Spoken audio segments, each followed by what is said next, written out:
Classical mistakes जो है ना वो स्टार्ट की थी और हमने मेरे ख्याल पेपर रिलेटेड क्लासिकल मिस्टेक्स पढ़ ली थी।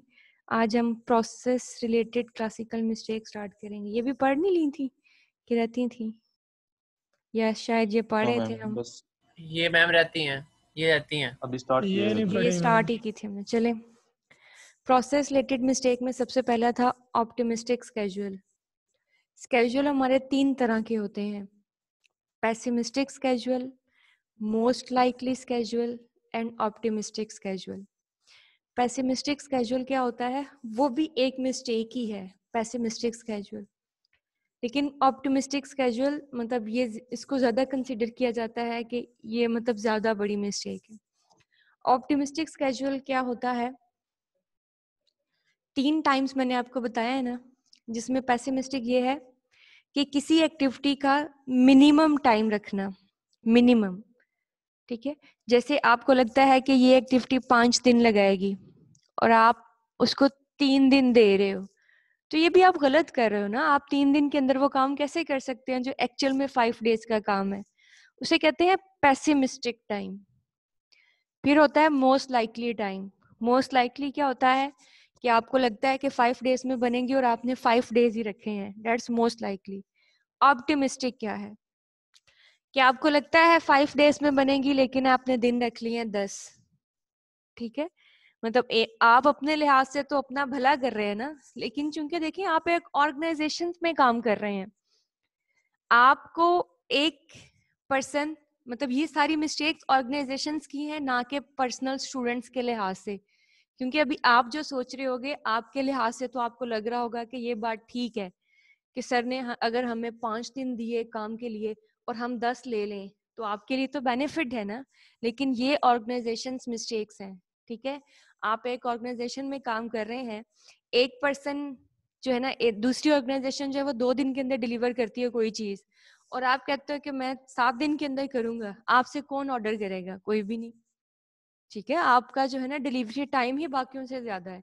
मैं उन्हें कहती हूँ कि मैं 2 दिन में ये ड्रेस बना दूंगी, आप अपना ऑप्टिमिस्टिक स्केड्यूल रख के आप कहते नहीं 8 दिन के अंदर बनेगा। तो ये बात जो है ना ऑर्गेनाइजेशन के पॉइंट ऑफ व्यू से ठीक नहीं है। ठीक क्यों? क्योंकि हमारे जो कंपेटिटर्स होते हैं, कंपेटिटर्स उन लोगों को कहते हैं जो जिनका काम आप जैसा ही हो, आप जैसा बिजनेस कर रहे हैं। जैसे कपड़े की दुकान 2 साथ साथ हों तो वो दोनों कंपेटिटर्स कहलाएंगे। जाहिर सी बात है कि दोनों में कस्टमर्स को कौन ज्यादा अट्रैक्ट कर रहा है वही ज्यादा बेनिफिट ले पाएगा कस्टमर से। तो ऑप्टिमिस्टिक स्केड्यूल नहीं होना चाहिए। इनसफिशिएंट रिस्क मैनेजमेंट, वो ऑर्गेनाइजेशंस भी ठीक नहीं है जहां पे रिस्क की मैनेजमेंट नहीं होती या कम होती है। इनसफिशिएंट मतलब कि कम होना जरूरत है। आप रिस्क को हैंडल करेंगे तो तभी आपके प्रोजेक्ट्स के अंदर at the end of delivery issues कम आएंगे। ठीक है, आप वक्तन एक चीज को हैंडल कर लेते हैं लेकिन कुछ अरसे बाद वो अगर इश्यू क्रिएट करती है तो वो कस्टमर वो ठीक नहीं है। ठीक है, प्रोजेक्ट आप जो भी बनाएं, हम कहते हैं ना, जो फॉर एग्जांपल बाजार से भी एक चीज मिलती है और एक ब्रांड से भी मिलती है। बाजार वाली 400 रुपए की है, ब्रांड वाली 1200 रुपए की है। लेकिन ये देखिए ना, वो 400 वाली जो है ना वो चले 10 दिन और ब्रांड वाली आपका साल। जिस तरह से आप माइक्स लेते हैं या मोबाइल फोन लेते हैं, तो एक आम चाइना का मोबाइल फोन या दूसरा, वो दोनों में कितना डिफरेंस होता है। ठीक है, तो रिस्क मैनेजमेंट भी जरूरी है आपके प्रोजेक्ट में, ताकि एक तो एट द टाइम ऑफ जब आप उसे डेवलप कर रहे हैं वो रिस्क होते हैं, और एक ऐसे रिस्क होते हैं जो कि बाद में जब वो ऑपरेट हो रही होती है चीज, उस टाइम पे भी वो इश्यूज क्रिएट ना करे। ठीक है, जैसे एंड्रॉइड स्टूडियो के अंदर मुझे लगता है कि रिस्क मैनेजमेंट कम की गई है। कोई बल्कि आम क्या, नॉर्मल मशीन हो तो एंड्रॉइड स्टूडियो 2 घंटे लेता है अपना ग्रेडल बिल्ड करने में। अब 2 घंटे कौन वेट करेगा उसका? हमारे पास तो इतना टाइम ही नहीं होता। अब मेरे पास मैकबुक है, ठीक है, और मेरा ग्रेडल बिल्ड होने में 10 से जी ठीक है 10 से 15 मिनट जो है ना वो मतलब स्टार्ट में मेरा ग्रेडल बिल्ड होने में भी उसने लिया था, इतनी अच्छी मशीन पे।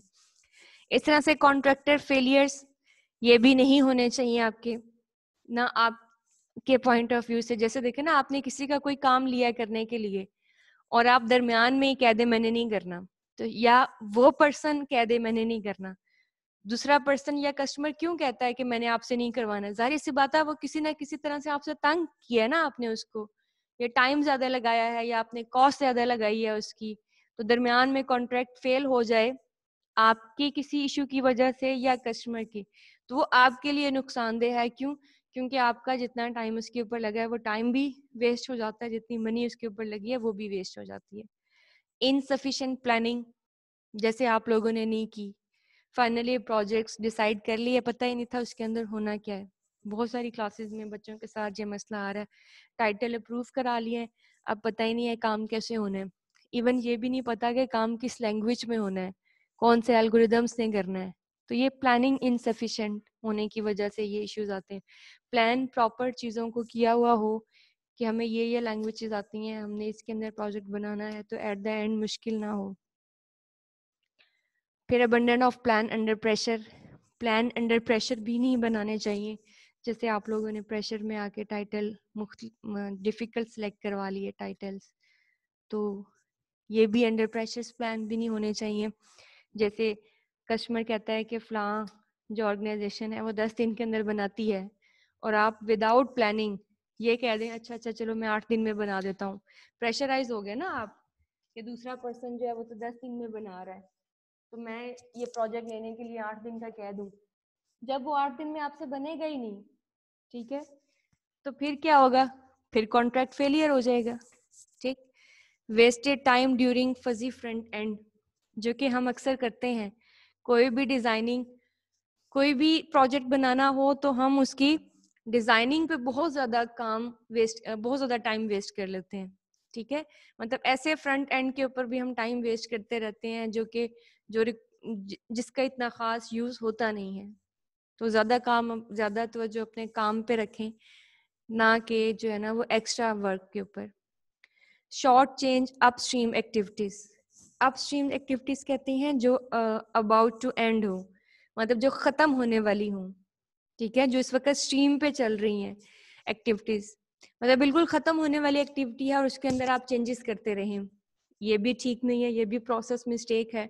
एक्टिविटी को स्टार्ट होने से पहले ही डिसाइड होता है कि इसके अंदर क्या क्या काम होना है, उसके बाद आप उसके अंदर चेंजेस करें ना। तो जैसे एसआरएस सर ने दी और आपने बना ली सारी, फिर सर कहते हैं नहीं नहीं ये पॉइंट्स निकाल के ये ऐड कर दो, तो आपको अच्छा तो नहीं लग रहा होगा कि अब हमारे पास जो है ना हमने सारा कुछ कर लिया, तो एट द एंड आके चेंजेस करवा रहे हैं।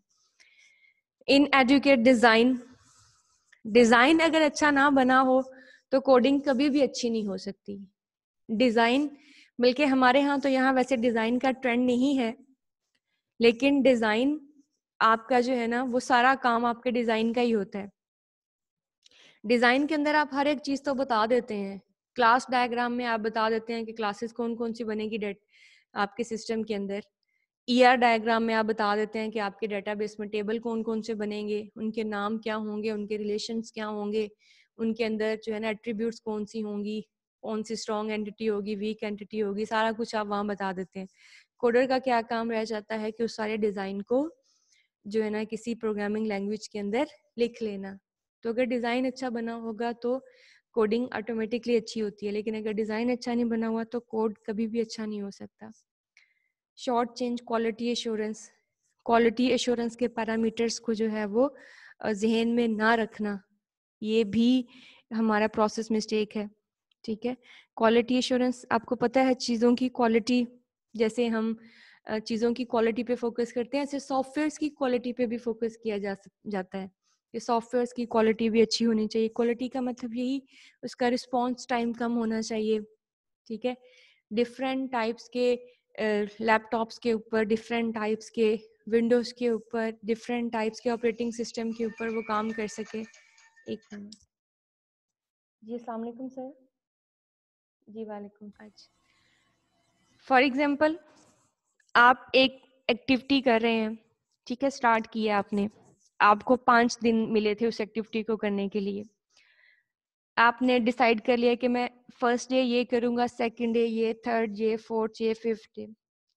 आप थर्ड डे पे हैं लेकिन काम अभी आप सेकंड डे का कर रहे हैं, तो आप क्या करेंगे, अब प्लानिंग कुछ इस तरह से चेंज करेंगे, मतलब मैनेजमेंट करेंगे। अब आपको पता चल गया कि आप जो है ना वो ठीक नहीं है, मतलब आप प्लान से पीछे जा रहे हैं, प्लान से पीछे जा रहे हैं, आप थर्ड डे पे हैं लेकिन काम आप पिछले दिन का कर रहे हैं।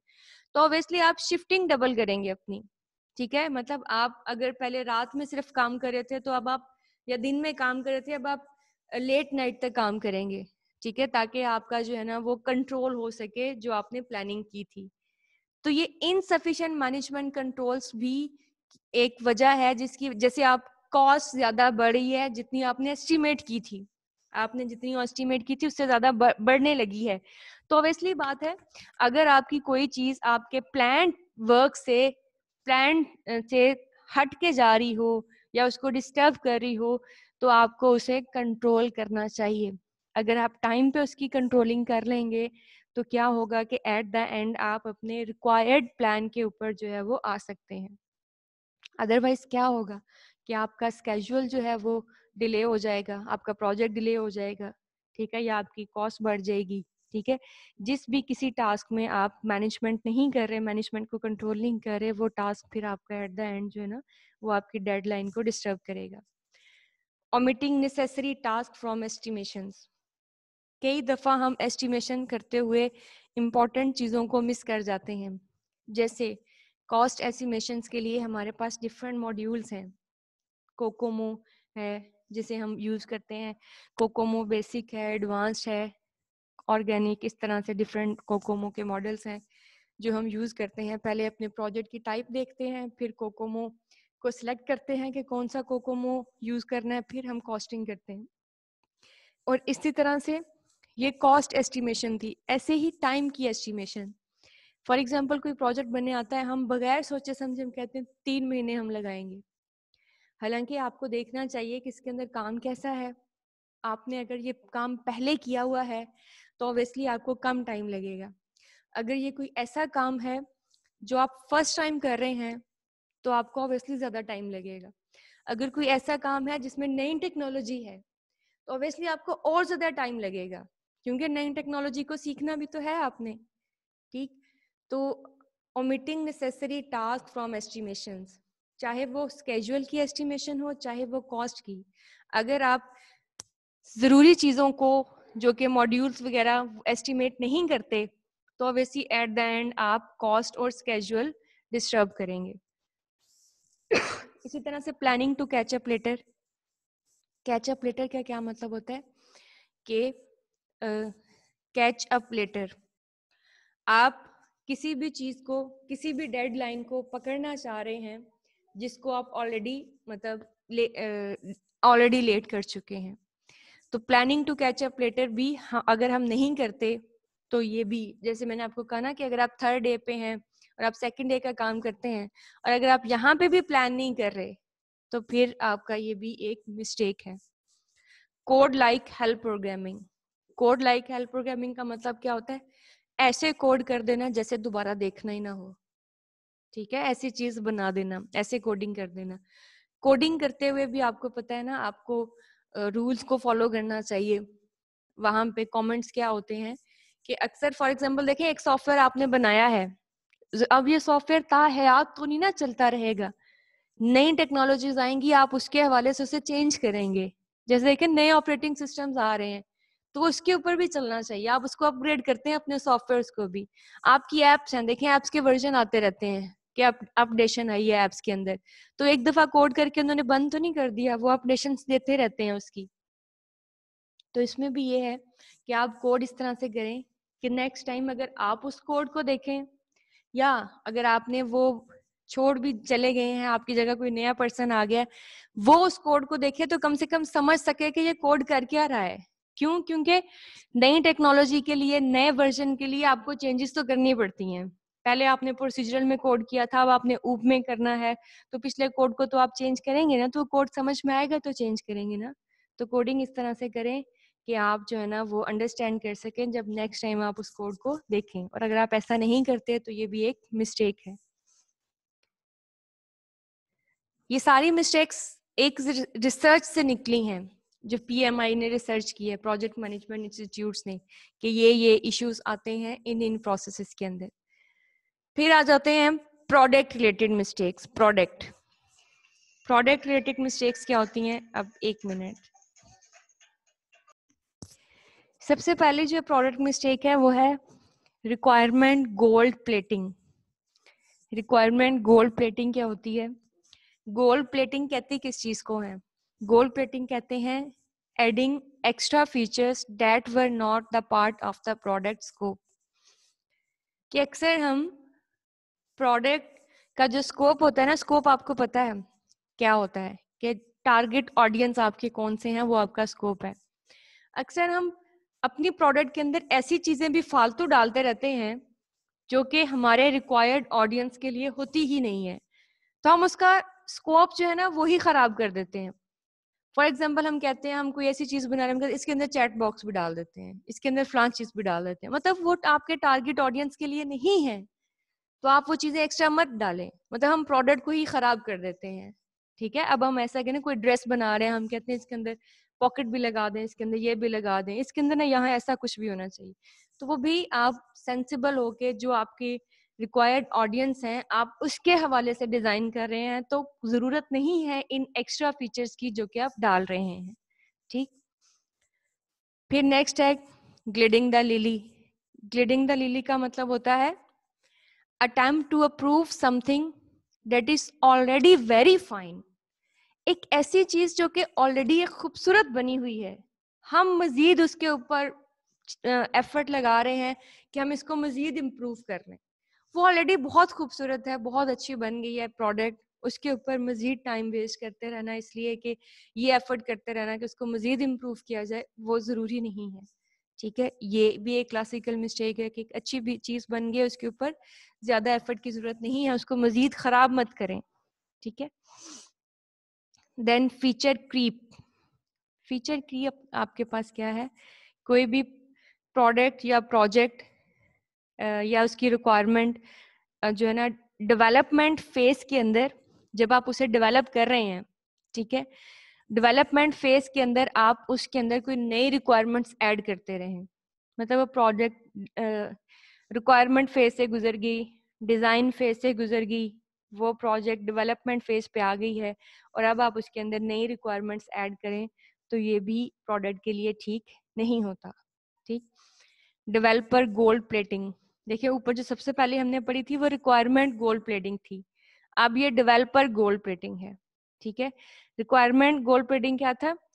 एडिंग एक्स्ट्रा फीचर्स जो कि प्रोजेक्ट स्कोप में नहीं आते। इसी तरह डेवलपर गोल्ड प्लेटिंग क्या है? एडिंग या प्रोजेक्ट मैनेजर या डेवलपर जो है ना वो एक्स्ट्रा कोडिंग कर रहा है, फीचर्स जो हैं वो फर्दर प्रोडक्ट को फर्दर इनहेंस करने के लिए डेवलपर एक्स्ट्रा उसमें चीजें डालने की कोशिश कर रहे हैं। ऊपर रिक्वायरमेंट्स एडिंग एक्स्ट्रा रिक्वायरमेंट्स था इसके जो कि जिसकी जरूरत नहीं है, और डेवलपर एडिंग एक्स्ट्रा कोड्स के पॉइंट ऑफ व्यू से, ठीक है, यहाँ पे जा जो कि रिक्वायरमेंट में है ही नहीं, ठीक है, वो ऐड करना वो डेवलपर गोल पेडिंग में आएगा। इसी तरह पुश मी पुल मी निगोशिएशन। पुश मी पुल मी का क्या मतलब होता है? अब यहाँ पे एग्जांपल दी हुई है इसकी कि some manager approve a schedule slip on a project that is progressing more slowly than expected. एक प्रोजेक्ट है जो कि ऑलरेडी स्लो चल रहा है, जितना कि एक्सपेक्टेड था उससे भी स्लो,